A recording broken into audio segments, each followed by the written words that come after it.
All right, everybody, welcome. We're glad you were able to make it out. My name is Daniel Tutau. I'm the chair of the Poplar Grove Community Council, and we are so excited to have you all here.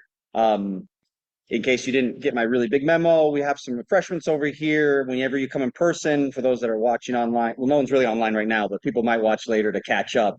You're missing out. We have some donuts from the other side. Donut, I think the other side donuts is what they're called. Um, they're opening up over here on Redwood Road, just north of Indiana. So we're excited about that. And then we also got some burritos, some little bean and cheese burritos and churros from Alberto's. So as a council, we really are trying to make a big push to support local businesses. And it was great that they donated the donuts, but we went ahead and purchased the others as a council because we get a little bit of funding here and there, and we like to spread it back into the community. So we're going to go ahead. As this meeting progresses, basically, we have updates from different organizations and figures that are important here in the community. And then we have a couple presentations afterward. And we often are opening it up for questions or concerns. So if you have any of those, please speak up. Because we are recording this, we do ask that if you do have a comment and you're in the back of the room, just talk loudly so that the front of the room can hear you as well. We're not going to use the mic this time. It actually sometimes it works better just talking loudly and clearly. So we'll go ahead and roll on into our first area. We often invite the fire department to be here. Doesn't look like they're here right now, but if they show up later, we'll squeeze them in wherever we can. We take whatever time we can with them. Um, and we are glad to have in person this time. He's not a face or a voice from the other side of the ether. Detective Oliver. All right. I have a special guest tonight too, so we'll introduce him in a second. And if there's any questions, concerns, anything you're seeing in the neighborhood that we need to be aware of, that's popped up. Always good when we don't have any comments. So we can go into some stats, and then if you have any gang-related questions, tonight would be a great night to have them answer. So we've got the sergeant from our gang task force with us tonight. So he will answer anything you have gang related. He's the guru. So if there are any questions, I'll give it to him. All right, I took a picture of this because my computer was going crazy tonight. So just for statistics, for the month of April, we have actually started going up violent crime in the Poplar Grove neighborhoods. So that's a little bit of a concern. The majority of those have been aggravated assault non-family. So we had an increase of 7 aggravated assault in the month of April, and we've had 1 aggravated assault VV in this month more than we have last year. So we have had a total of 16 violent crimes in this neighborhood compared to 10 over a 3-year average. So we've gone up 7%, which is a little bit of a concern. That's something we don't like to see. As far as the non-property crimes or the non-violent crimes, property crimes, they're still going down. They're trending down. The only increase we've seen is vehicle thefts. So we did see an increase of 8 over this month. So that's just an increase of, we went from 27 over a 3-year average to 35. So that's something that also we need to be aware of. So in this neighborhood, if you see somebody trying door handles, doing the look into the windows, give us a call, give us a good description, because that's really all we can go off of is the descriptions. Give us a good description, and we'll see. Try and get out there as quick as we can. So grand total for a month of April, we had 87 reported crimes compared to 88.7 over a 3-year average. So we are just down 1, but the violent crimes are up, which is concerning. Over a 5-year average, we have seen year to date 334 on average, and we're seeing 350 this year, so we're increased by 4.8%. Again, something we want to squash as quick as we can. So those are just the changes in this month, and I know we're halfway through this month, so we're always behind a month in this community. So, any questions about those? Any gang questions, related questions? Sergeant Tice, do you mind?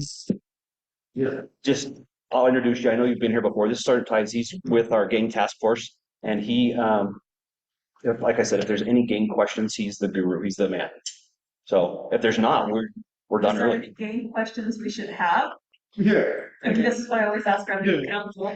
Typically, I like to come to the community council meetings as often as I can, but especially when we see an increase in like the aggravated assaults and shootings. And I know there's been a few shootings the last couple of months in the Poplar Grove neighborhood that have been either there's some sort of gang nexus, either committed by gang members or the motive behind gang.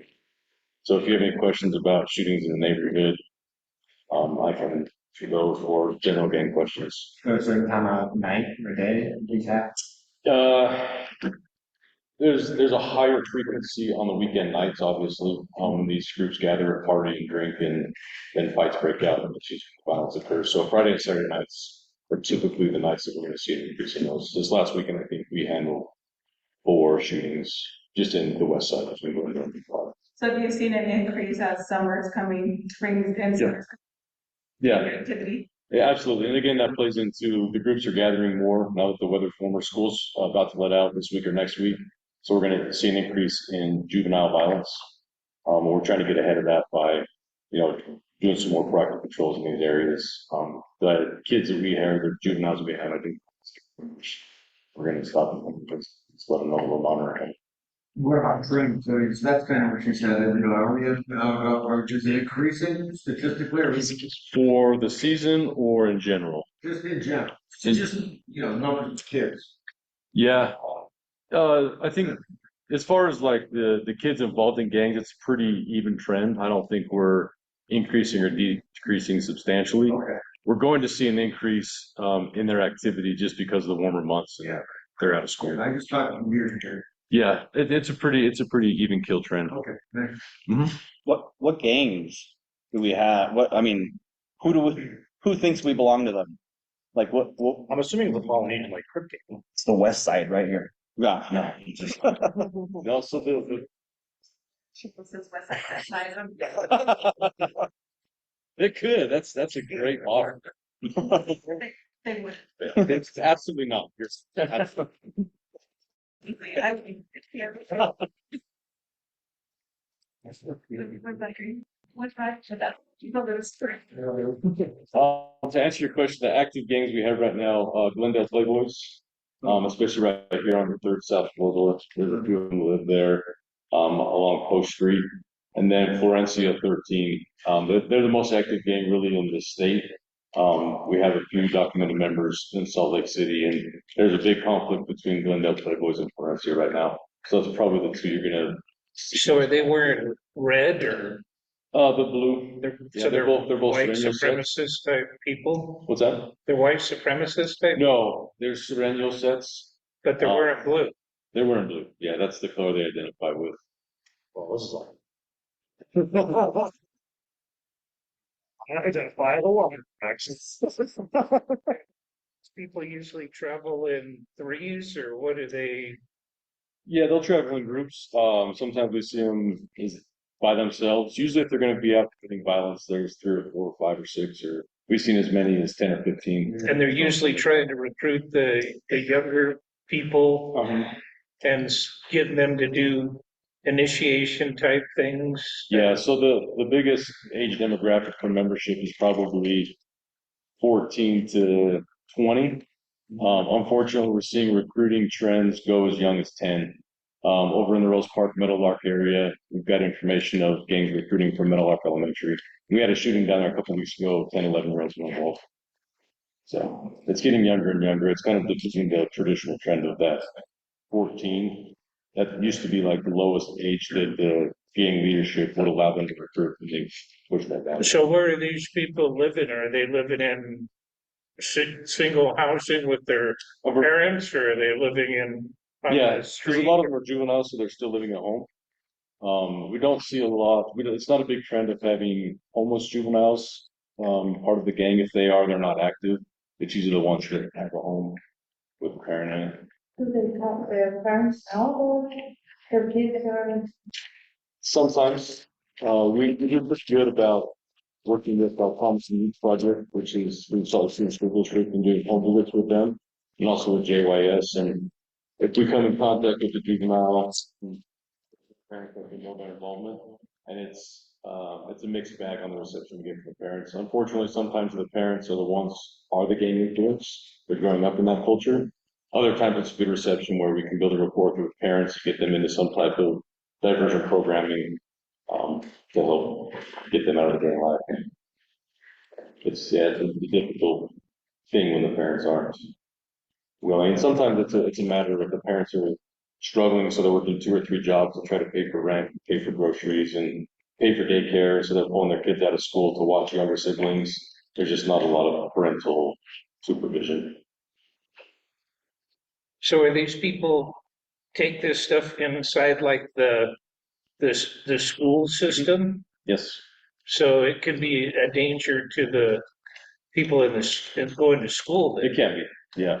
We work pretty close with the school district, and so I think we've got a good, we're able to combat that fairly well. Once they recognize there's a gang problem in the schools, they're quick to contact us and we can go and help them navigate the best way. They're removing that kid through a safe school program or finding alternative schools for them. Are there any like activities that like we should be aware of when you think of like, oh, there's a caravan of cars parked out, starting to party hard and like maybe keep it from there. Like what are the signs that we should like, as a community be aware of? We're not stereotyping people either, because my family runs a tax. I agree. So Yeah. I'm telling you, people probably think we're gangsters. Yeah. And I don't know, I'm maybe old now, so I don't see it anymore, but I grew up. Yeah, but there's like a difference between like a bunch of like family members showing up with like cake and presents or balloon or like comida, or you have like, oh, you haven't seen mine either, but like we also have a lot of people that come in here with like the problems I constantly tell you about, where like these are literally beater junker cars without windows with like tarp on them and a bunch of, just like super sketchy people up to very like sketchy activities. And then, you call the cops and they're like, oh, we can't really do anything because it's like out of our jurisdiction. You got to go through like X, Y, or Z. So like, you know, The biggest indicators of a gang presence in your neighborhood is going to be gang graffiti. So, and that's something that private citizens typically don't participate in. Writing, Florencia 13 on the side of a building is not something that I don't think Representative Romero's family does, maybe, I don't know. But yeah, so gang graffiti, gang specific graffiti, and I'm more than happy to come one of these months and just do a quick 10-minute presentation on how to identify that stuff. If you do see large gatherings, and again, you look for those indicators, and I don't think, like, especially if we get involved as gang experts, we can show up and we're really good at looking at a situation and making that determination. Yes, this is a gang problem, or no, this isn't. So I don't think there's any flaw in alerting police. So especially if it's late in the evening, 12, 1 o'clock, when they're still partying hard, that's a general concern for the community. And we can go down there and find out if it's gang related or not. But the graffiti is probably the biggest telltale sign. Question over. So if I call the gang hotline or email the gang unit, what's the most helpful information to help your worker in the city? So use the gang hotline. The gang hotline you can use is it's an anonymous tip line. So you can just call and say, I'm concerned, what the problem is. It's graffiti, if it's, I see these 3 or 4 kids, they're always dressed red, they're got that down, that's with guns.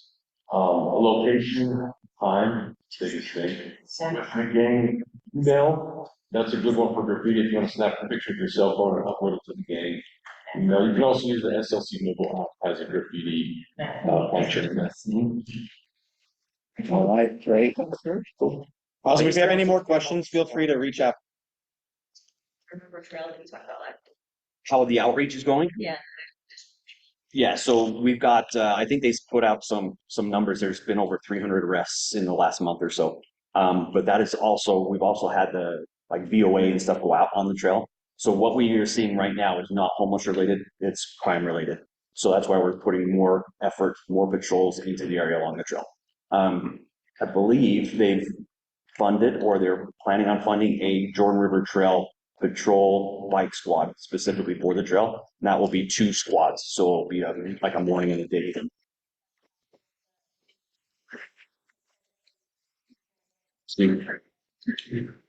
Would be very helpful. Very helpful.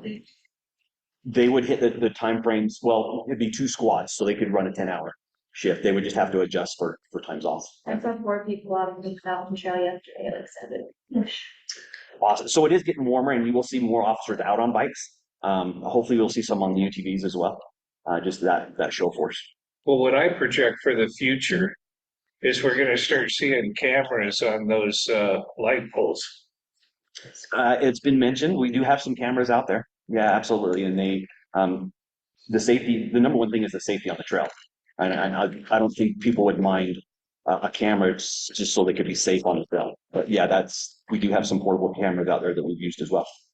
Yeah, oh, yes, no. Okay, please. My question is about the movement of the unsheltered on the Folsom Trail.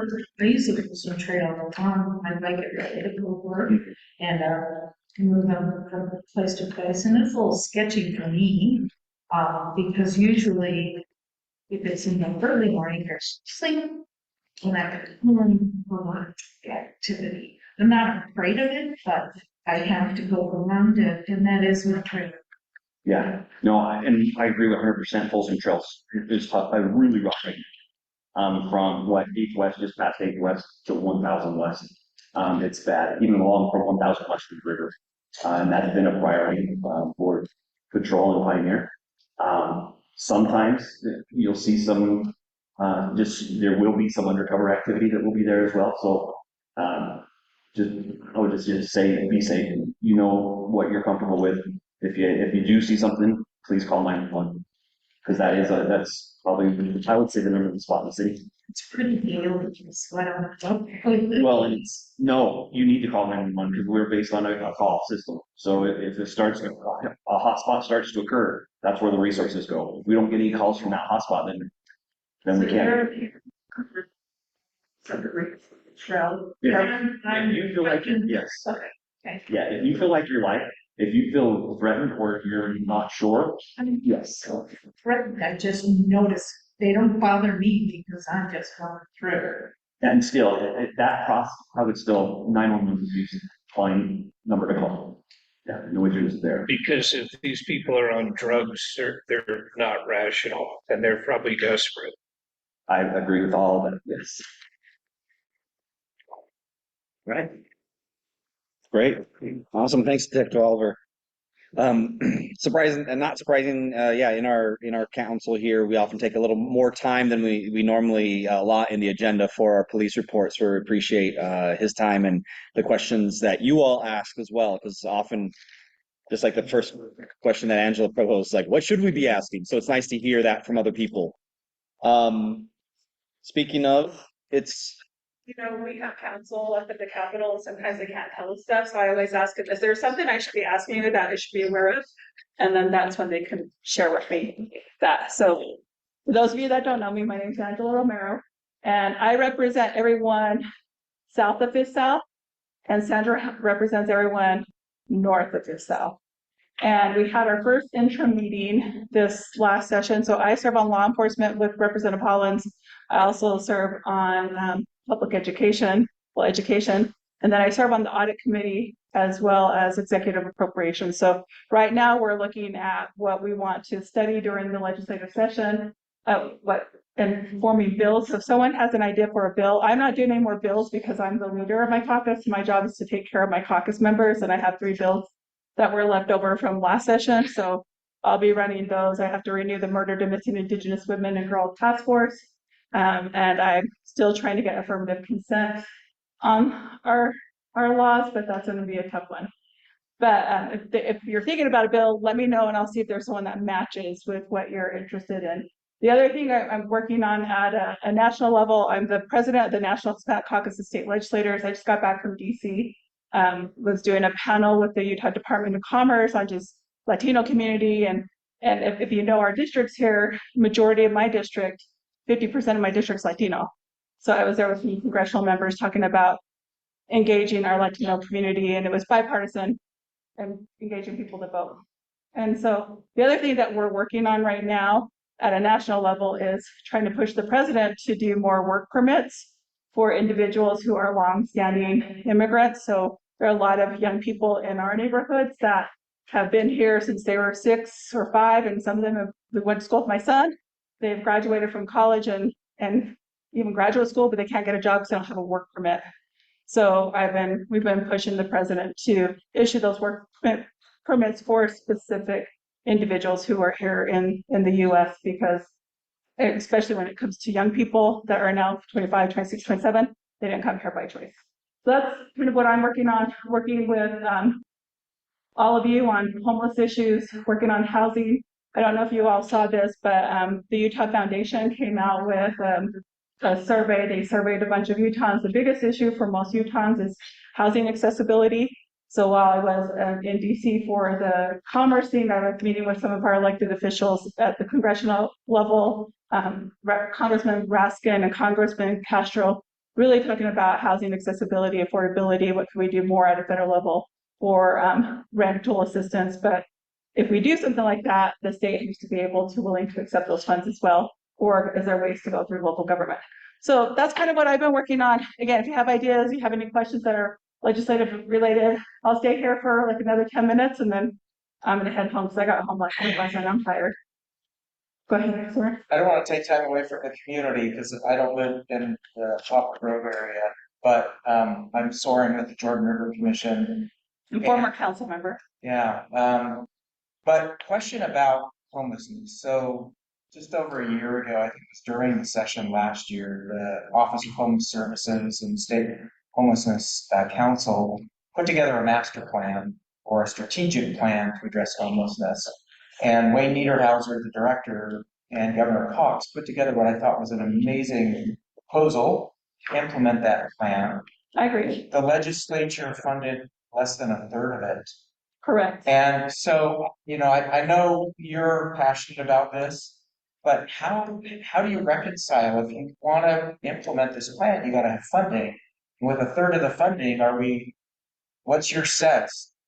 My sense is we have to keep on pushing the supermajority who's in there, and y'all know that I'm asking for that funding. I'm always asking for the city to get more funding as well. But if you have family members in other parts of the state, have them really push that with their elected officials until we change the makeup in the legislature. And again, we're not addressing what people want. When they did the survey, majority of people don't want to talk about DEI. Majority of people don't want to talk about who's using what's restroom. It's not on top of mind. Top of mind for most people is housing accessibility. So a lot of people are losing their homes. So what are we doing to make sure we can keep people in homes? And I don't know Salvation Army's here, but they have a wonderful program where they try to work with our communities.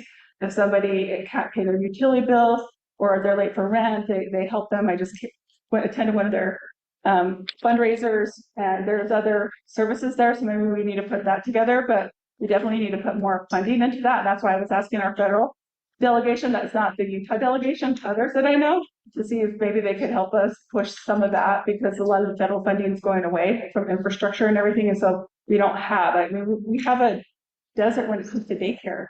Senator Escamilla had a really good solution, and they killed her bill the last day of the session. So I'm telling y'all, and if I represent, like what I'm doing, don't vote for me, vote for the guy running against me who lives in West Valley, who saves birds, like him.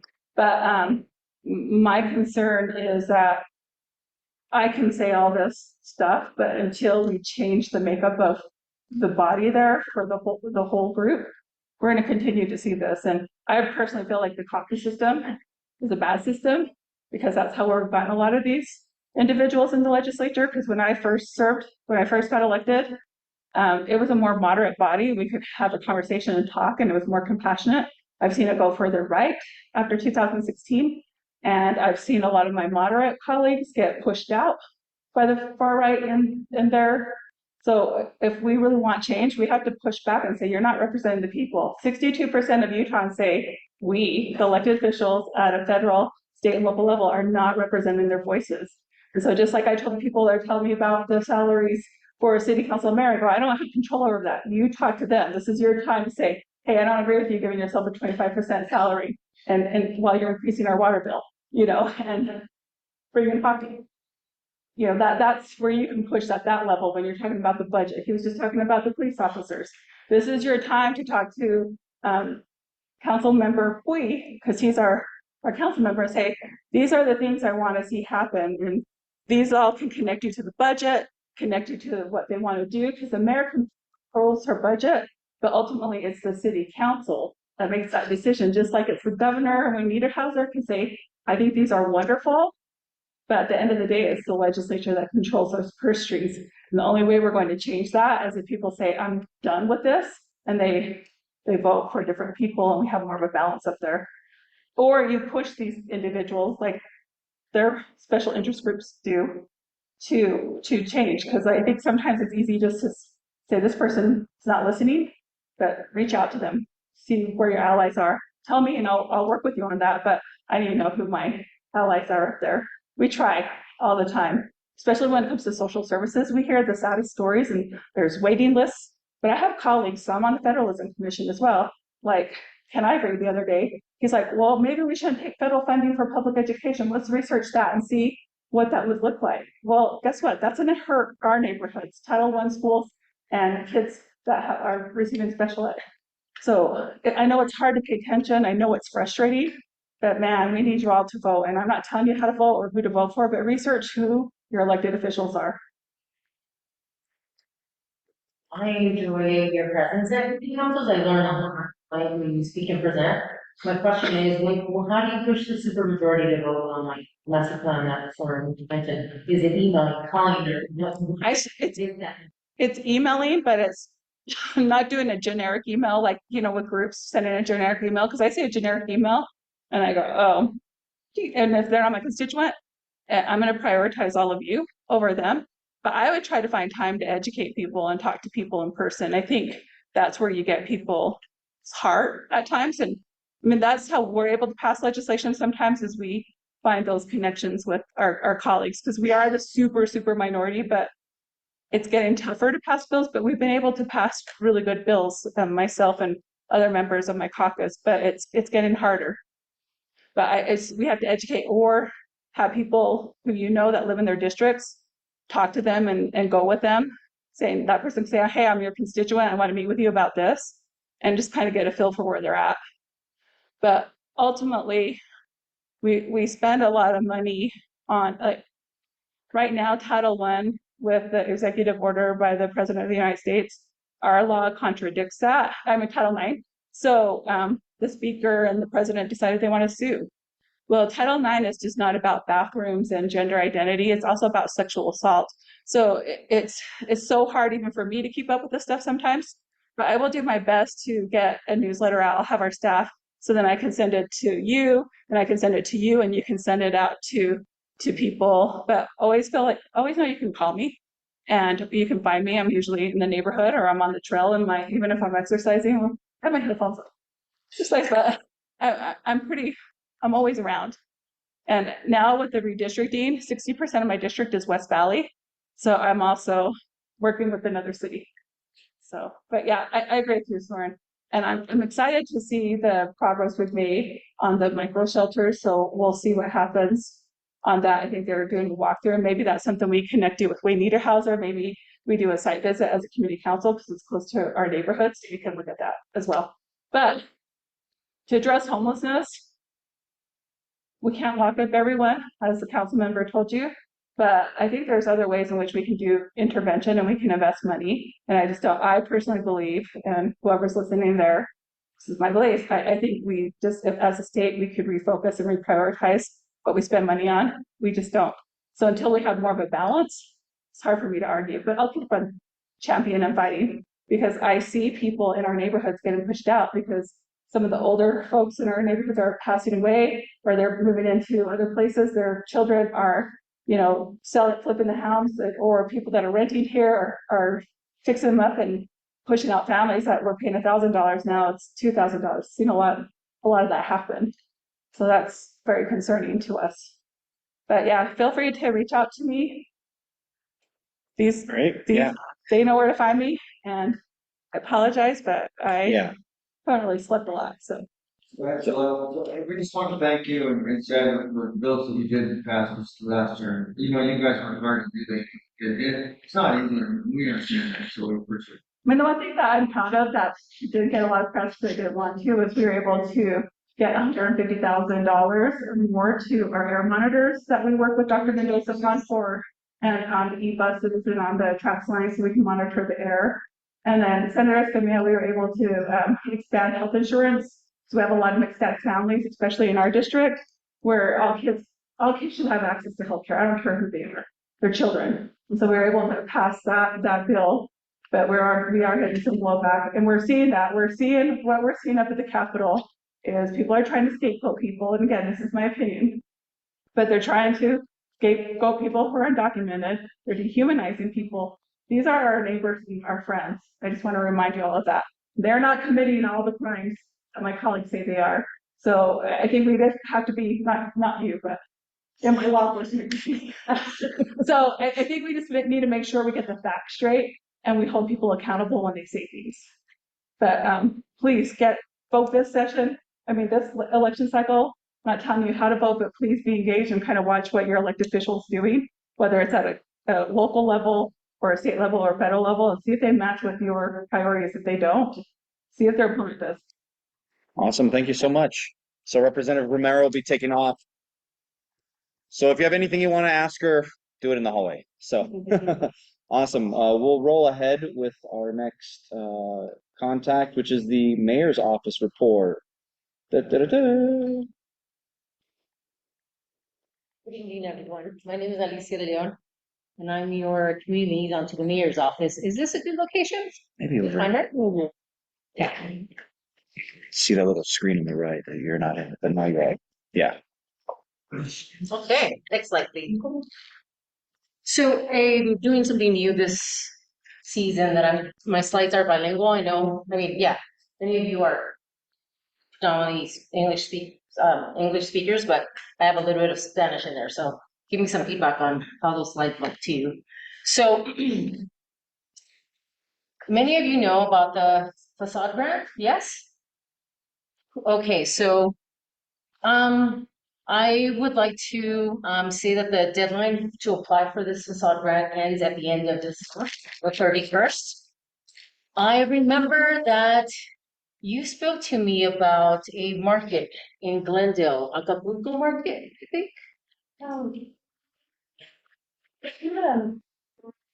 I don't even know what the name is. It's like Indiana Avenue. Yeah, it's Acapulco Market. Yes. But it's Poplar Grove, not Glendale. Oh, it's Poplar Grove. Okay, there you go. So, thank you for the correction. So I spoke to them and they applied for the facade grant. Yeah, they've been wanting to apply. Actually, they've been invited to apply for the past 5 years, and they finally applied this year. So I hope fingers crossed that they get the grant. So if you have any businesses that you would like to recommend, please let me know so I can reach out and we can sit down and help them apply. Yes, the grant is up to $50,000, and it's just the exterior. It's to renovate the exterior. Okay, next slide, please. Yes, Glendale Regional Park. It's in its first phase of construction. It will begin mid-June, early to mid-June. There will be a lot of implementations done. And let me read those to you. If you go to that website, there's so much good information about the first phase of construction. Based on your feedback, they will implement community gathering and event spaces, promenade, a community plaza spanning from North Central Gateway, and event stage, a lawn, smaller pavilions. They will also implement play spaces for hiking, walking, paved trails, a dog park, sledding hill, also places to enjoy the water, splash pad, kayak, rental, boat dock, a ramp, outdoor pool, and places to wheel around, an ice roller, skating ribbon, skateboarding area, and bike trails. It sounds phenomenal. So check it out at that website in terms of what's going to be implemented. Next slide, please. Right. Yes, so the mayor submitted her budget on Tuesday, May 7th. And there's an opportunity for you to provide that input that is much needed. Next slide, please. There are 2 public hearings. One happened yesterday, but you still have another opportunity for June 4th, 7 p.m., City and County Building. Now, if you cannot attend in person, write feedback, please email, call, go to that website, please participate. There are some highlights from the mayor's proposal, which she is proposing to double the size of the rapid intervention team The HEART team, have you heard of? The HEART team is the Homeless Engagement and Response Team. So they help with a lot of mitigation efforts across the city. Continuing funding for bus passes for students in the Salt Lake City School District for guardians and educators. Another proposal is to invest in sidewalks, 750,000 of those to renovate them. There's plenty for you to read. It's quite a hefty document, so if you have the time to read through and skim and look at the important topics that you want to address or want to give me, please do so. You have until, what is it, June what? June 4th. Okay, June 4th. I cheated. Then, what do you have, 2 weeks up or 2 weeks? 2 weeks? Yeah, 2 weeks. Okay, next slide, please. So I heard about Golf with the Cop. Who has heard of this program before? I don't, but You have? hey. What do you know about this program? I can't. Golf either. Denver's got an excellent golf with the cop. You do. Last year they had 150 participants. 150. 150 participants Wonderful. out of it, and Let's make. it turned into a hell of a party.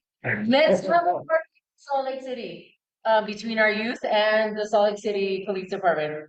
Their foundation is hosting this through the summer. They are inviting kids from ages 6 to 17. There is no fee attached to this. It will be, let's see, the kids will be grouped based on their age, and it'll take place in the Glendale Golf Course. They will learn how to golf and build relationships with officers in the city. And so there are 1, 2, 3, 4, 5 opportunities for kids to sign up during the summer. So scan QR codes and have kids participate. So please inform them of that. I can send you a flyer if you're interested, so let me know. Okay. What else do I need to tell you about this program that I forgot to give you information on? Nothing? Okay. Let's move on to the next slide, please. Okay, so our community office hours is a 2-hour commitment where we go to a specific site in our districts and we become available to anyone who wants to come in and talk to us and provide information, feedback, questions, if you want resources, all that jazz.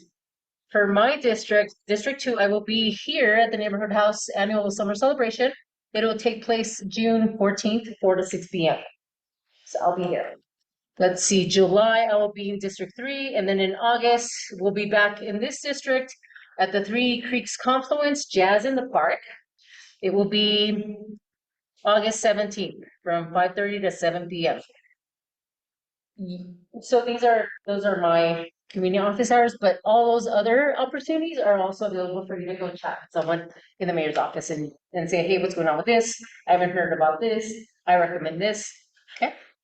Next slide, please. These are all, well, this does not entail all of the events that are covered throughout the various months. This is until what?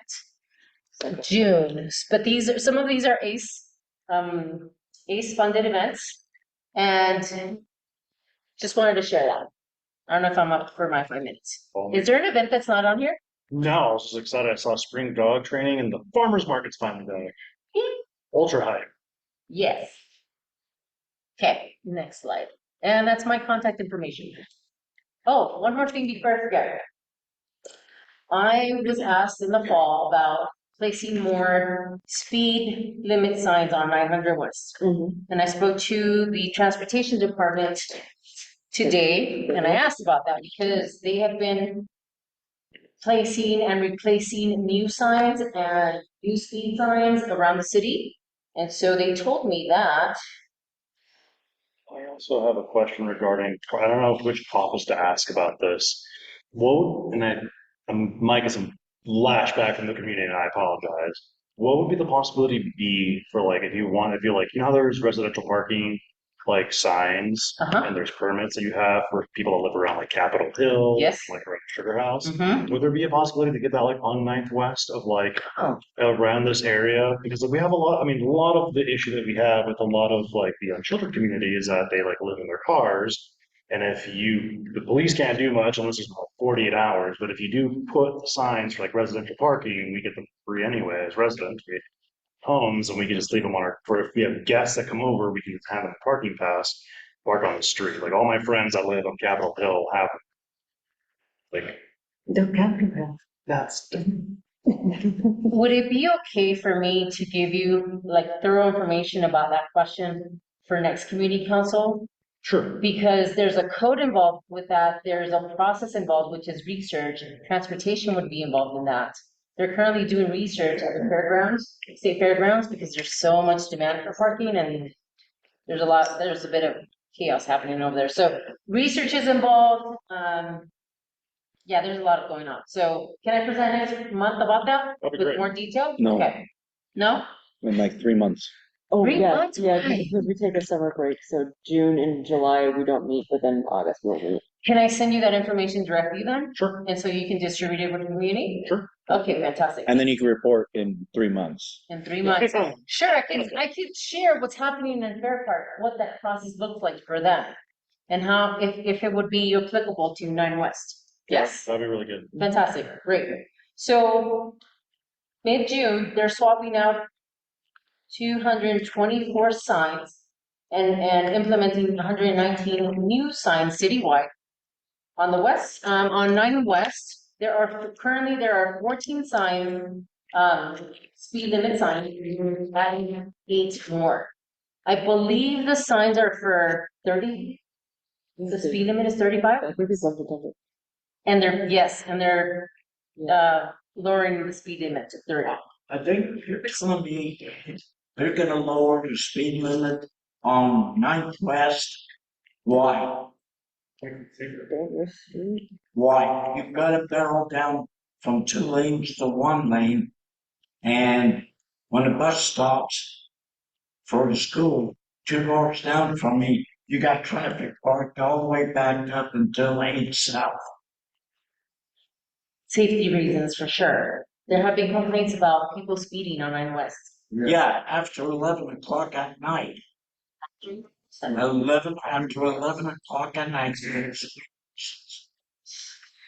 That's on Thursday, Friday, and Saturday.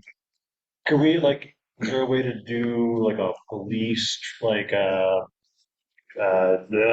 speed things there? Yeah, George also. Come on. I'm sorry, what did you Like a say? police speed trap, on 9th West, around, closer to the on ramp or off ramp of 400 South. Because I know what you're talking. It's because I live on 9th West, right across from Chapman, and it's fucking loud. Sorry for my language, but it's it'll wake up the house. Everybody in the house will wake up. And those guys that carry. And they will carry they're booming their speakers, and they'll just zoom on down. And it's usually at 12, 1, 2 in the morning. Yeah. It would be interesting if there was a police kind of speed scanner set up during the afternoon or early evenings, Right. just to kind of deter sort of that behavior. It doesn't have to be just all the time, but just maybe once in a while, put it in your rotation. We can request, Streets has the speed cameras with the speed trailer. So we have a request for Streets. We have a request for Street. I can do it. Yep. Because last year my truck parked in front of my house got hit by a white Nissan that was racing.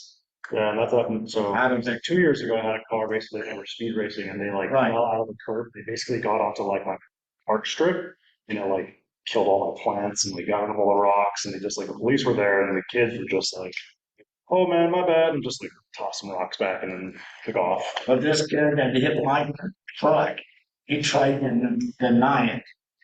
And I said, well, you can go deny it all you want. Let me show you the video I've got of it. Not a chance. No. Yeah. Yeah, get you later, yes. But, I mean, I got cancer. So just before we move on, just again, there's 2 issues that were brought up here. Yep. One issue is the transportation and streets, and Yep. that's the lowering the speed limits, those things. That's not the mayor's office, but she can connect you with those people that have the concerns. There and a lot of times when people have questions, why do they do that? Why do they do this? because they did some surveys and they did some studies and they determined that was the result. So if you want to get to that information, she can get you connected to that. And then the second part was the speeding stuff, which I think we'll get with Detective Oliver afterwards about trying to, put in some requests to try to get some of that dealt with. I And- can put in the request. Great. And then, did you have a comment? I'll just add a perspective. I live in the Sugar House area on a street that's like 9 West, a collector street that has a lot of traffic on it. And they dropped our speed limit a few years ago from 35. It's actually 25 now. And personally, I applaud the city looking to reduce speed limits. My dog was hit in a crosswalk on my street 10 years ago and survived it. But the difference between 30 miles an hour and 20 miles an hour, if you're hit by a car at 20 miles an hour, 95% chance you'll survive. If you're hit by a car at 30 miles an hour, it drops to 50% survival rate. And if it's 40 miles an hour, which a lot of people drive that fast if the speed is 35, your survival rate goes down to less than 10%. So, there's a lot of schools, there's parks around 9th West, and I know it feels inconvenient, but it's just so much safer.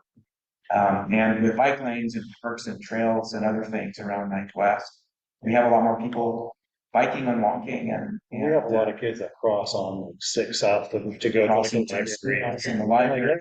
I honestly always like hold my breath whenever I see kids kind of crossing that street because People don't stop. they don't stop. It's super unsafe. Yeah. And it's just It's hard to go through change like that, but it makes a big difference in our.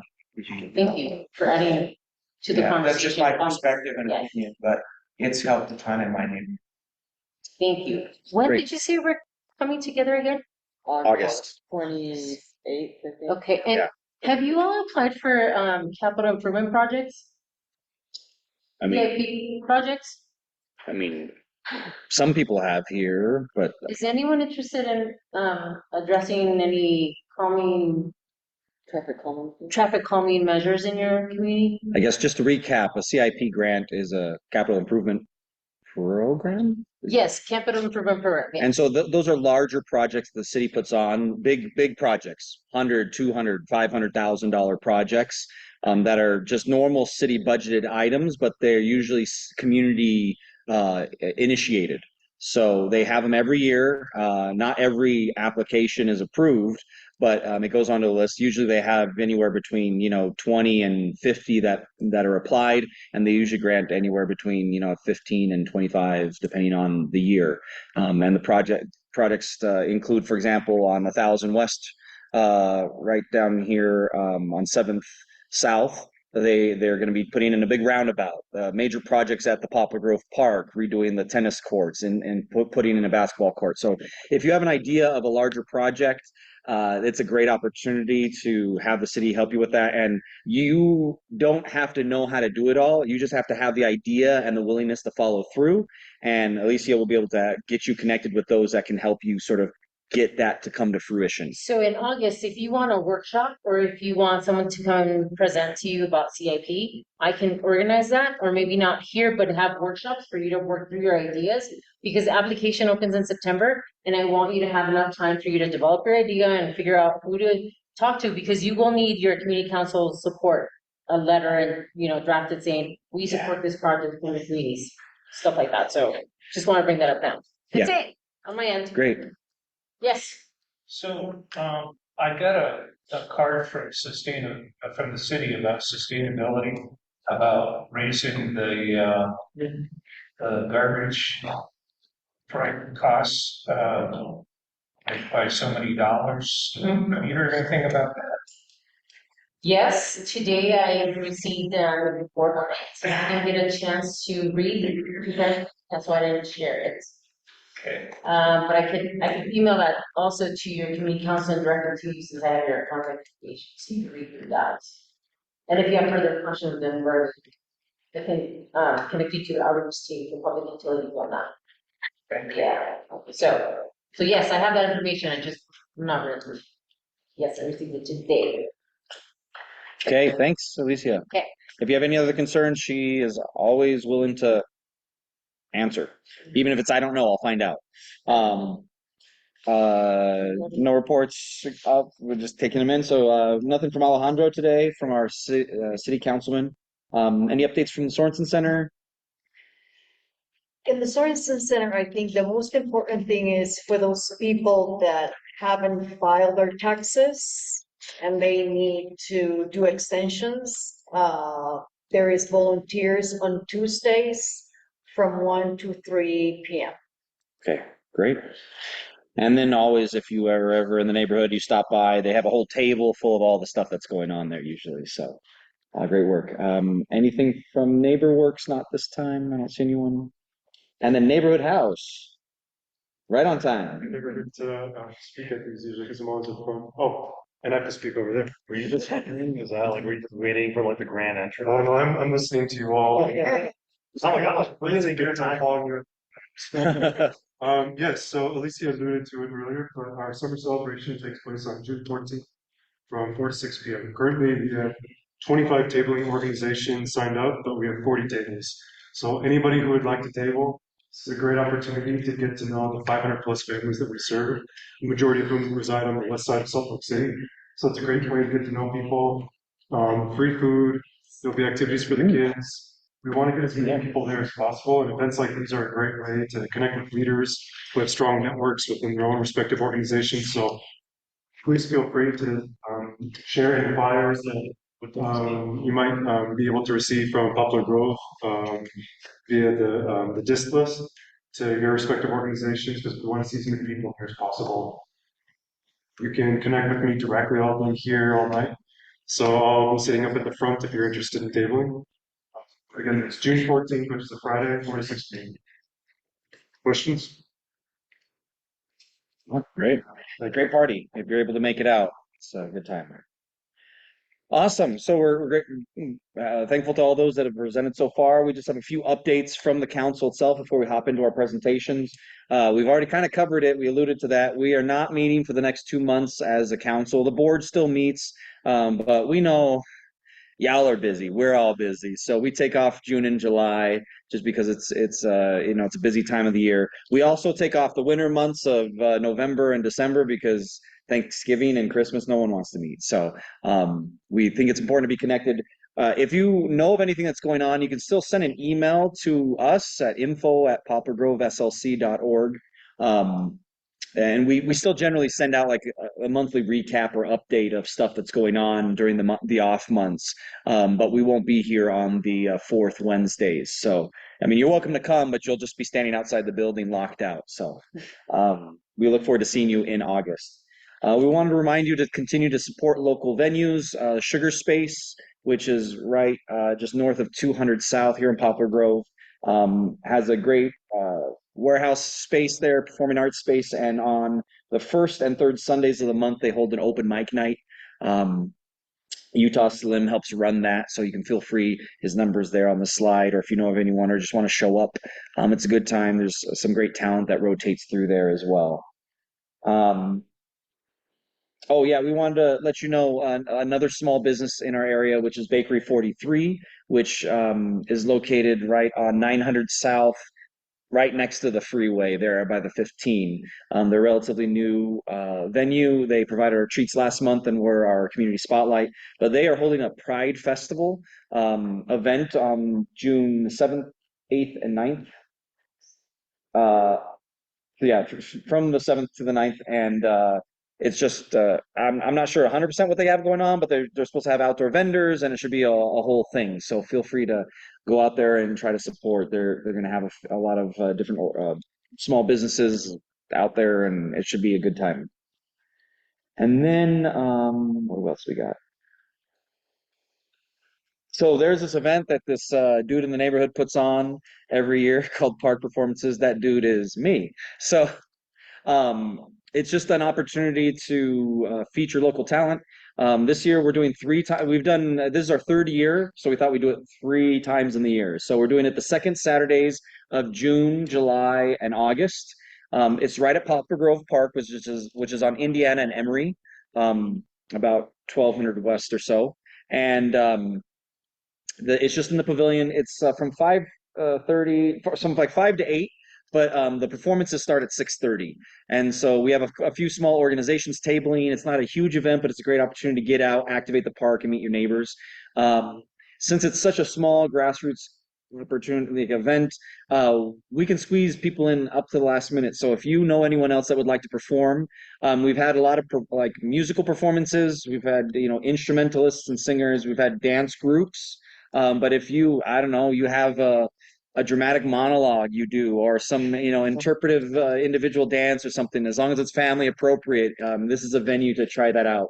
And so if you know of anyone that would like to share what they got, that's a great opportunity to do so. Again, we have those 3 dates coming up. And then Glendale, our neighbors to the south, is hosting Beer at the Confluence on June 15th. Feel free to check that out. Again, activating our public spaces is really important, especially Three Creeks Confluence Park, which is the newest in the city. Day is the neighborhood house. Day after.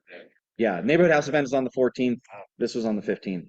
And we understand with all these events, we hope you're able to make it out, but we know that like there's a ton of stuff going on. Like during my park performances, the Asian festivals at the Fair Park, and there's, you know, you throw a rock on a weekend in the summer in Salt Lake, and there's going to be 10 things you're going to hit. So I love living in a city where we have too much for me to go to, and I hope you are appreciative of that too. So if you get a chance, if you like beer and you like parks, I can't imagine a better event.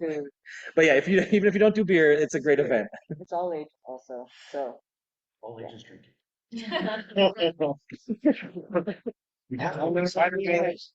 River Commission's gonna have canoes at this event, and if you wanna get out, paddle the Jordan, that'll only go on in the earlier part of the afternoon until about. Yeah, yeah. So whatever floats your boat, you know. Yeah.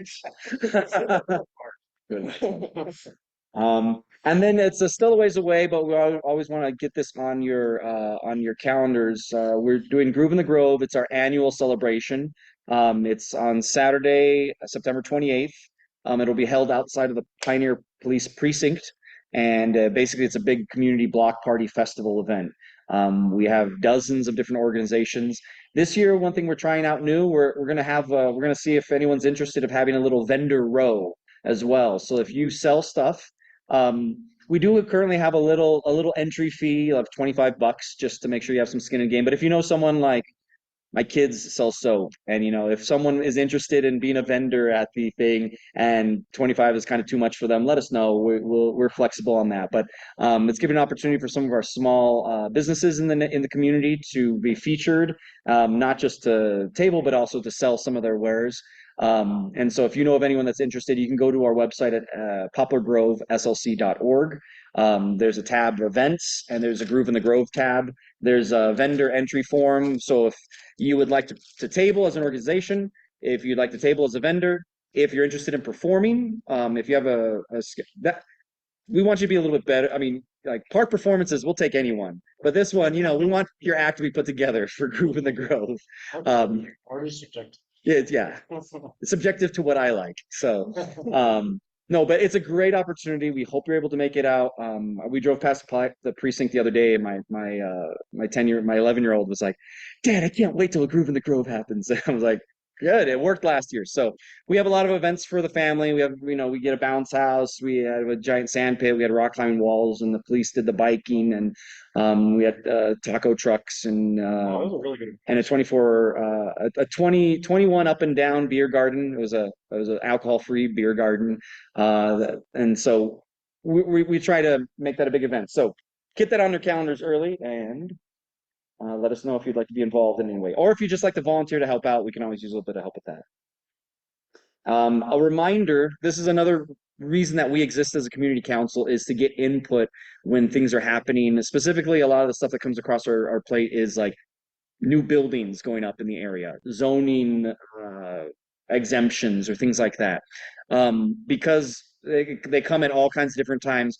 On our website, under news, there's a news tab, is a tab that says organizational input. And we have a member on the board that takes the responsibility of trying to update that with new things that are going on in our neighborhood. So That's one place. I think it's actually kind of set up like a blog, so I think you could sign up to get notifications when things get posted on that.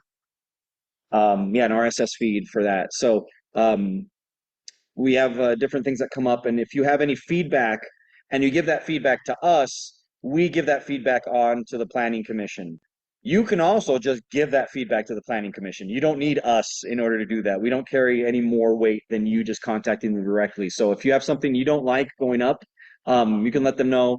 If you really feel strongly, just email anyone on the board. We're happy to hear that complaint and pass that on. In the past, there's been times where there have been complaints, but they haven't gone through us, and so we had no idea that we had neighbors that were opposed to different building things going up, and so we're trying to resolve that and be an open book. So if you have any concerns with any of those that you see on there, let us know. The most recent building that things going up on there are a lot of building that's happening in the Euclid area, which is in that pocket of Poplar Grove right north of the I-80 freeway.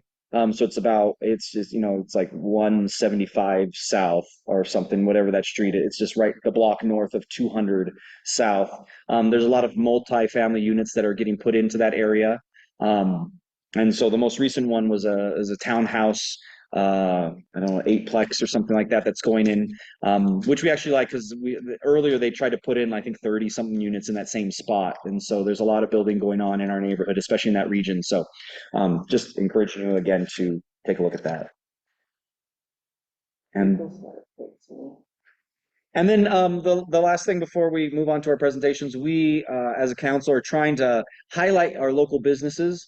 And so every month we're trying to do a community spotlight and spotlight a different business. Like I said, last month we spotlighted 43 Bakery, which has really tasty foods, and they had their snacks here this week.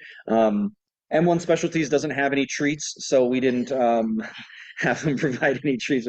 But if you check out our website, same also under I think it's under news. But anyways, on one of the tabs it has a community spotlight on there, and you can see some of the other businesses that we've highlighted here, including Square Kitchen and Momentum Recycling. But feel free to check out M1 Specialties. They're a plumbing parts store that is West Side for 50 plus years, and so feel free to help support them. They're a good supporter of the council as well.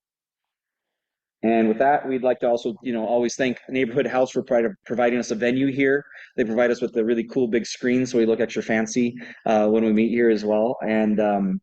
And then, Alberto's, again, Mexican restaurant for their burritos, and the other side, donuts for the treats that they offered as well. And with that, we're going to turn the time over. We have 2 presentations today.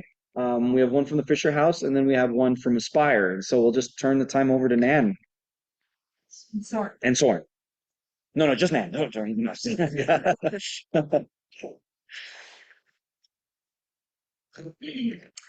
Well, thank you for having us here. I'm Nan Weber. I'm a former, what was I? I'm the former fatal when I was on the council. History chair, I think is what I was. History. And that's why we don't remember anymore. You're not the chair anymore. No, we don't know what the history is. Soren has sort of already introduced himself with the Jordan River.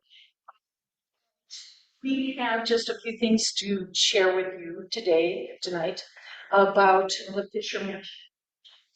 I'm going to just begin with a little bit of history, and then Soren's going to take us into the present future. For some of you who already know the Fisher Mansion, this is what it looked like in 2012. Just so you know, it doesn't look like that today. Albert Fisher began the Fisher Brewing Company on the land on 2nd South near the Jordan River in July 1804. And he brought it up to a premier brewing company in his time. And just so you know that some people don't know this, that Salt Lake City at one time had 5 really major brewing companies and was known as the biggest brewing city west of the Mississippi River in its time. So it's no wonder that Albert Fisher, who was a master brewer, started his own business here. He and his wife Fisher brought their children up on the land that the Fisher Brewing Company was. They started out in a small house in historic 10th West, which isn't there anymore.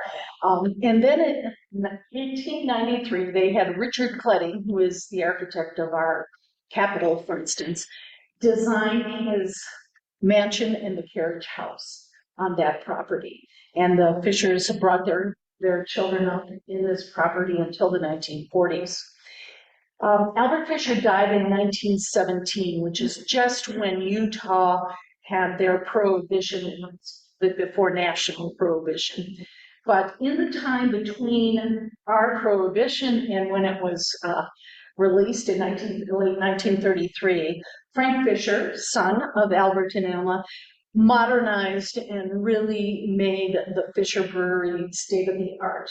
Used that time to create a new fabulous Fisher Brewing Company. So when it reopened from 1934 until about the mid 1950s, it was like state of the art brewing here. And in 1955, they began a relationship with Lucky Lager Brewing California. And in 1957, Fisher Brewery sold to them. So, you know, they kind of took it over. The Fisher brand stayed on there for several more years, but then Lucky Lager took that off in 1960, and it was no longer known as Fisher Brewing, it was just Lucky Lager. Lucky Lager then consolidated with the General Brewing Company, and they ran the old Fisher Brewing Company from 1963 to 1967 when it closed, which was a big problem for Poplar Grove. You know, that was a very important industrial part of our time. However, let's talk about the mansion. The Fisher family continued living there until 1940. Alma Fisher died in 1940. She was living there at the time with her daughter Alice. Alice then deeded the property over to the Catholic Church. And the Catholic Diocese turned this into a convent for Our Lady Queen Peace, and they ran that convent for quite a few years. In 1956, the Missionary Sisters of Our Lady of Victory joined them in the mansion. And then in 1970, it was turned into St. Mary's Home for Men. And it basically was a treatment center for men who had alcohol and drug issues. And they ran a counseling program to help these men get back into society and working. And the carriage house itself, which now is a very active part of the Fisher Mansion property, was their recreation center.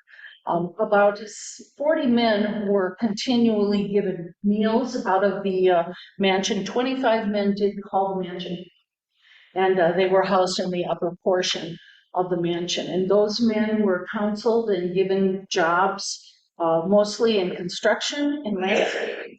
Some of the men stayed right on property, and their jobs basically were to make sure the masonry and the woodworking were in excellent condition. And so we are very fortunate today that parts, especially the interior woodworking, is still really intact. Just going to do a real short story before I hand it over to you. I have a friend who was a counselor at St. Mary's for some time, and this is what she told me about men. They loved the mansion, they respected the history, and every night when they would come home for dinner, they would dress in their suits, and they would have linen, tablecloth, and napkins at the dinner table and share their stories of their workday. But counseling was a big part of their days as well, but it was something at the end of the day to settle in, and something that the ambiance of a mansion offer them. So I just thought I'd share that here. And with that, Soren's going to give us a little what's happening now and what is planned for the future. So we have just a reminder, I'm Soren Simonson with the Jordan River Commission. And we have been working with the Friends of Fisher Mansion over the last, probably just a year now, looking at how we can help define what the future use of the Fisher Mansion would be. The city is currently getting ready to begin some seismic improvements to the building that was funded as part of the bond that is building Glendale Regional Park and lots of other park improvements around the city. Because this facility is owned as part of Salt Lake City's public lands, including the property around the Fisher Mansion, it was funded as part of that. Now, that funding will only do the seismic stabilization on the building. It had some significant damage from the earthquake in 2020. As you can imagine, like many old historic brick unreinforced buildings do. But fortunately, it's still standing, and those improvements to seismically stabilize it will be really important to ensure that it's here for another 100 years or more. The city began several years ago looking at what future uses of this building might include. That project was never fully completed. I think COVID kind of disrupted that. And so they've engaged us at the Friends of Fisher Mansion to help kind of bring that project to its full completion. And we are just in the process of hiring a consultant, a person by the name of Bim Oliver, who used to work in the State Historic Preservation Office, was involved with the Main Street program for the National Trust for Historic Preservation, a really, really knowledgeable person to help kind of explore what the Fisher Mansion could be in the community. As you all know, there are major projects that are in the works right now. Just across the river from Fisher Mansion, the first phase of the old Mark Steel industrial property is under construction now. They're framing out. I think people may be living there before the end of the year, which is really exciting to see a new, more urban neighborhood, kind of enhancing this neighborhood around the Fisher Mansion and bringing some life and vitality back to it. You all are probably aware of the Larry H. Miller partnership that they've entered into with Rocky Mountain Power to redevelop about 100 acres of Rocky Mountain Power site in conjunction with the decommissioning of the power plant in about a decade. And the Fair Park is also getting ready to undergo major improvements, expansion, enhancements. They are the largest property owner in this area of properties on both sides of the Jordan River.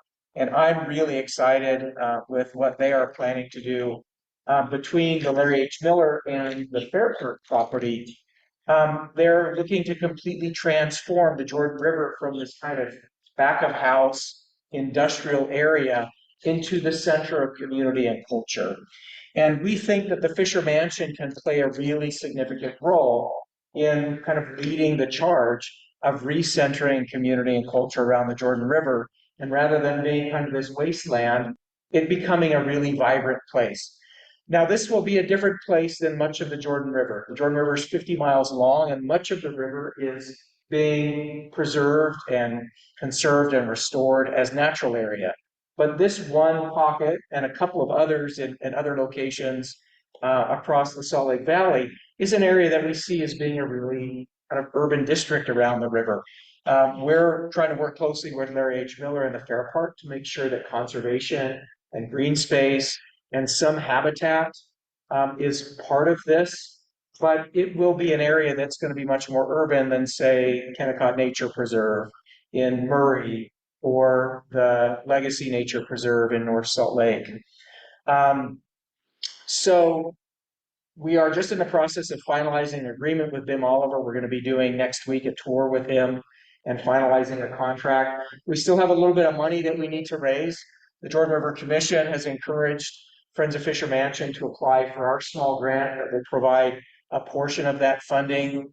The Friends of Fisher Mansion has already raised some funds, and we're hoping perhaps to have a contribution of maybe $1,000 to $1,500 from the Poplar Grove Community Council to provide some matching funds to help support this effort. That will probably be in the range of maybe $4,000 to $6,000 for the basic scope of work with Bim Oliver. And we have about a third of that funding right now in hand. So we're trying to close the gap and raise the other funds to make this possible.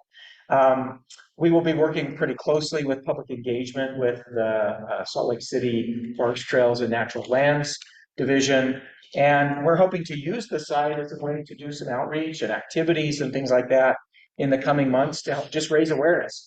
The site has already been improved and the carriage house has been renovated and is now occupied. So there's a lot of things that can happen right now to begin to envision what this might be as kind of a community hub. But we're really excited to engage with them and kind of see what next stage and help use this as a way to lead the charge of recentering community and culture around the Jordan River with this gem of a building that is, you know, kind of on the cusp of getting a whole new breath of life into it. So an exciting time. Just so that, then pre-pandemic, I remember that, the Fisher family descendants, Fisher today, have a fabulous celebration that happens on the grounds, and it's gonna happen this year as well. And it brings thousands, literally thousands of people to the area, and, I didn't. And so there's a lot of enthusiasm, especially people who use the river, the Jordan River Trail. And like Soren said, the Heritage is in use. Our park ranger program operates out of their offices. And so it feels like we're ready to fly with this little jewel out here that can complement not only Poplar Road, but the Jordan Trail itself. So if you have ideas for what you'd like to see happen here, look for opportunities. We're going to be doing a lot of community engagement in the coming months. And yeah, jump on our Facebook and our Instagram and see when we post things about the mansion. The more people who look at the history of it, and which is mostly what I put, the better. Yeah. I know we've got not much time left for the next presentation, so please feel free to grab us afterward or shoot an email or Great. And connecting with us. Awesome. We appreciate you guys coming over. Yeah, we'd actually, Esther Stoll, who is also on the Poplar Grove Community Council Board, is also on the Friends of Fisher Manson Board, as well as Michael Bills. And so we are deeply connected. Anyways, Esther came and was like, hey, can you guys give us some funds? And we're like, sure, but come talk to us first. So they jumped through our hoops. So we're happy to support the work that's being done. That's a little gem here in our neighborhood that we want to, the more people know about it, the more we can protect it, right? Daniel, it's been our priority, every single year for as long as Christian life went on. Yeah. I'll just mention one other tidbit. This is a little bit of Salt Lake City planning knowledge. As you all probably know, neighborhoods around Salt Lake City have their own master plans. We don't have a comprehensive plan for the whole city. There is no city plan for the area between North Temple and I-80, between I-15 and 215. It's just this little sliver of land that's been really industrial for a long time. And there's no master plan. So places like this don't really have much of a vision. And we're hoping to use this opportunity to begin to catalyze the city doing some planning, not only for this, but other historic buildings and neighborhood improvements, connectivity and trails and parks, things like that. So this may help spur a lot of other things with the planning division as well. Great. No, Wasatch Springs would be last one, yeah. Wasatch Springs Resort, that was, Utah Story Survey. Awesome. So, but again, thank you for your time coming in. And if you have any interest in joining up and having some influence there, these are the cool cats to talk to. So I think we have a Fawn online and Polly here in person. I don't know who's going to be doing what, but the time is yours. Sounds good, thanks. This is Fawn, who's joining from Logan. She's at the university office there. I'm Polly Richardson. Fawn and I, for the last year or two, have been working in the community and doing research for Aspire. Aspire is funded by the National Science Foundation, and the focus is on environmental issues and specifically electric vehicles. So as we went around doing the research, we did a community survey with over 100 general public responses. We did interviews with community leaders and people working on environmental and health and education workplace issues. And we also have been attending a lot of meetings and following the news in the area. So as we talk with people, they'd always say, we're tired of people coming in and asking us questions and using our research and taking our opinions and never coming back to us to say, these were the findings and this is what we're going to do about it. So Fawn and I are here to make good on coming back to say, this is what we found, and to answer any questions that you might have. So this slide here is showing that we did a lot of reading and studying on what people have been researching related to environment into electric vehicles. And what we found out is that there started to be concern about how we're going to get people to adopt electric vehicles as people started to think, could this be a solution to better air quality in the neighborhood? So then they started to think, well, maybe the community wants to decide where we should place the charging stations. Maybe there aren't enough charging stations, and that's why people aren't driving electric vehicles. And so it ended up here with trying to find out what the community wants. Also, as people started adopting electric vehicles, other people started looking at the social justice side of it, saying, well, who has money to afford an electric vehicle? Who's benefiting from electric vehicles?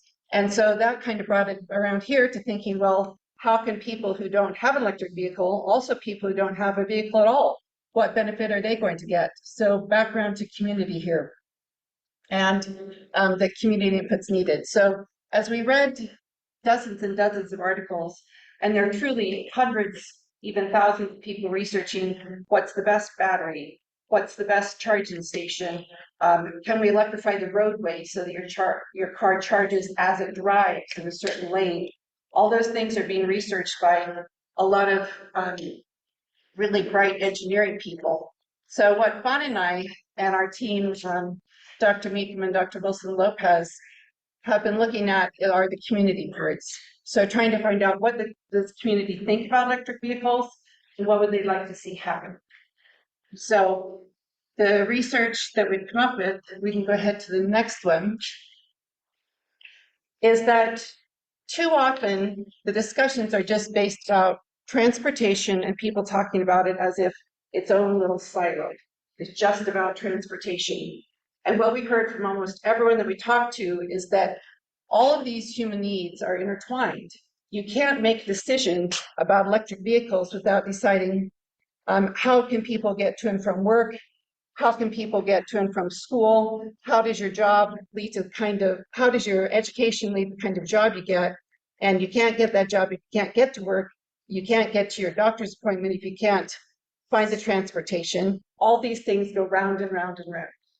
So what we're trying to pass along by publishing the research or by attending conferences is to report back to the people at the policy level and at the design level that this is what community members care about.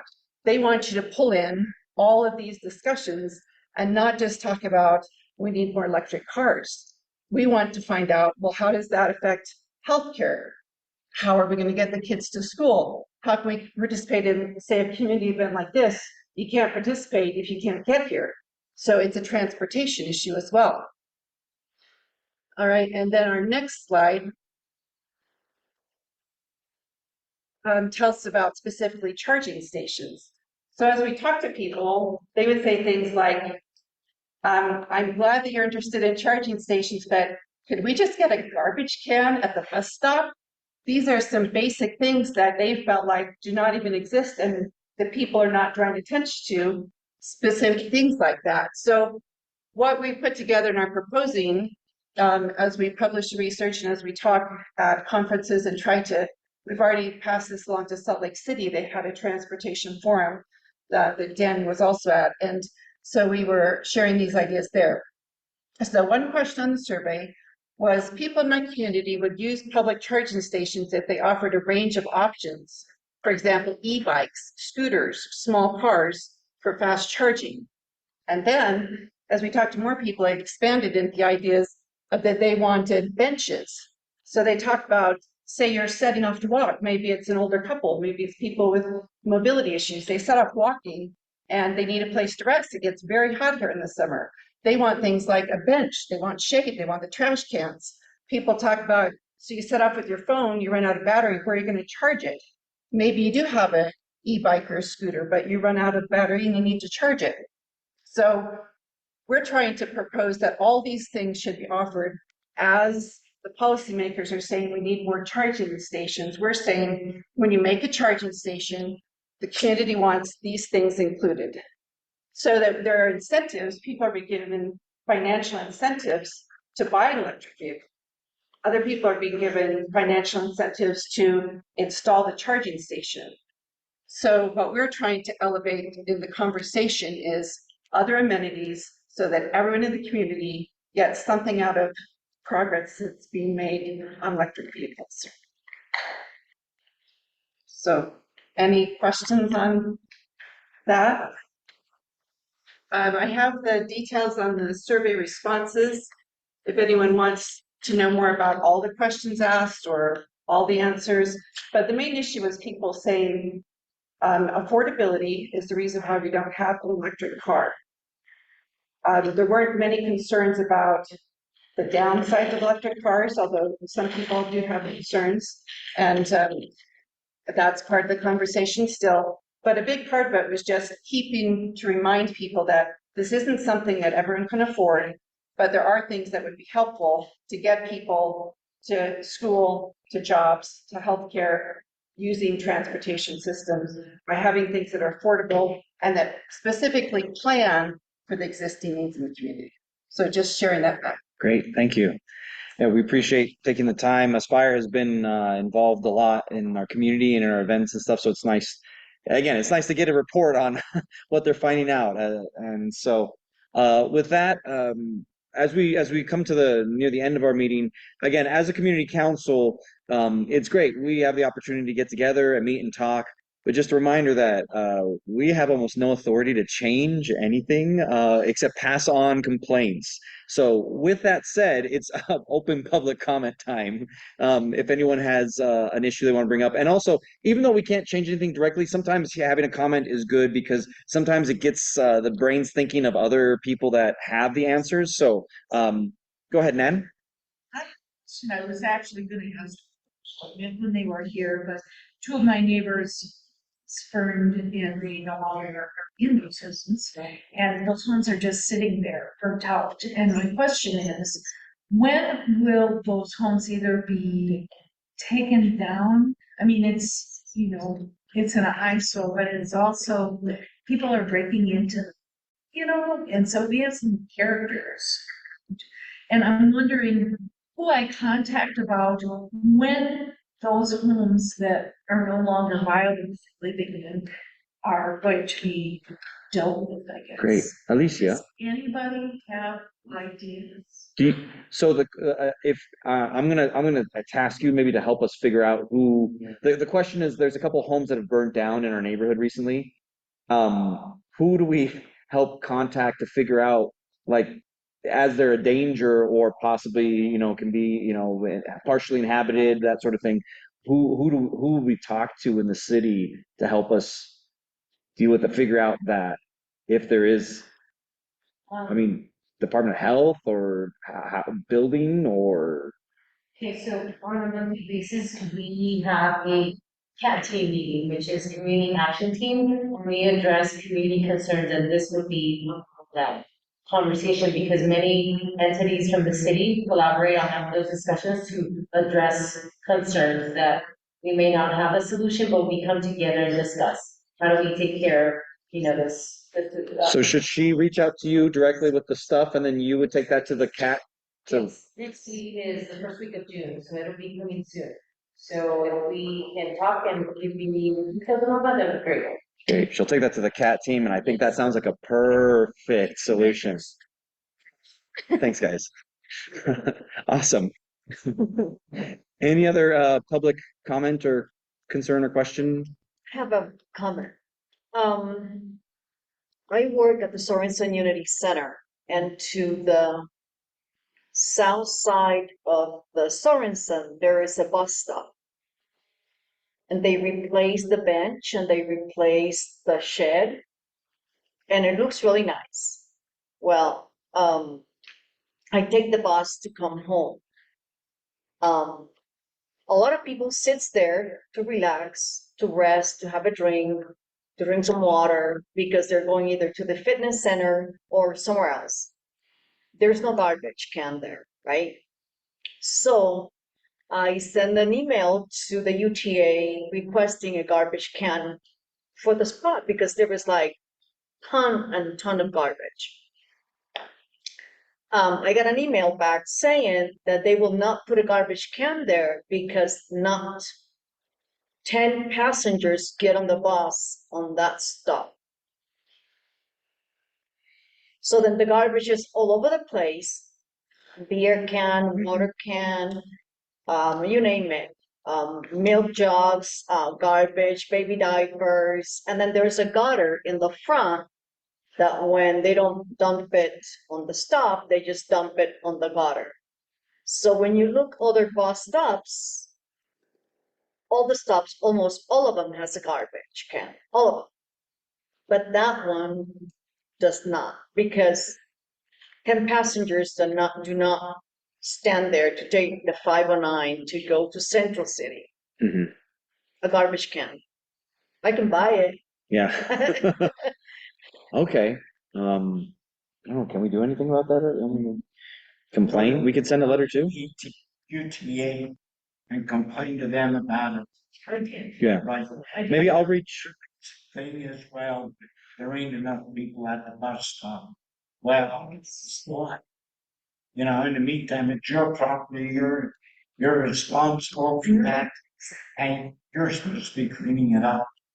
I'll put that, and also maybe I'll reach out to the Glendale Community Council to see if they get them to complain as well, because that's in their neighborhood per se. But I mean, we can complain about anyone we want.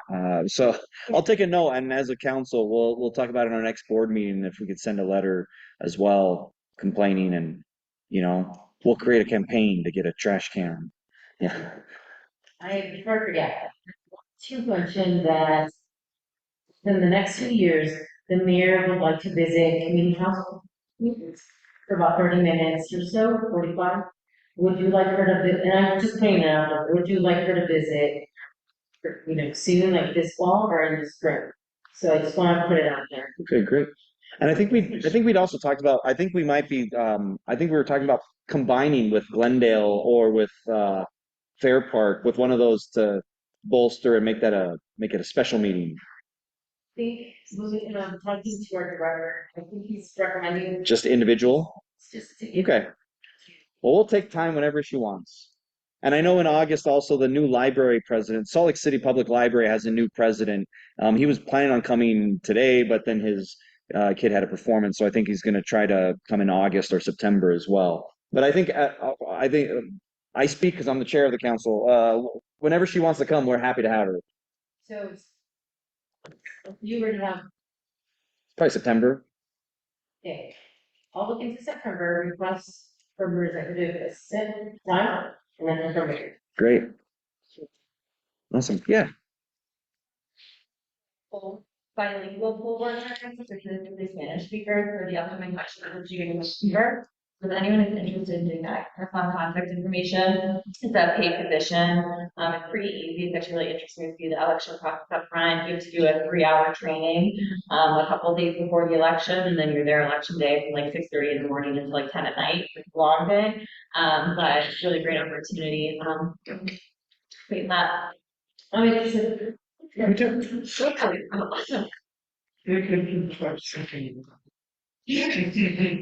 oh my God. All right.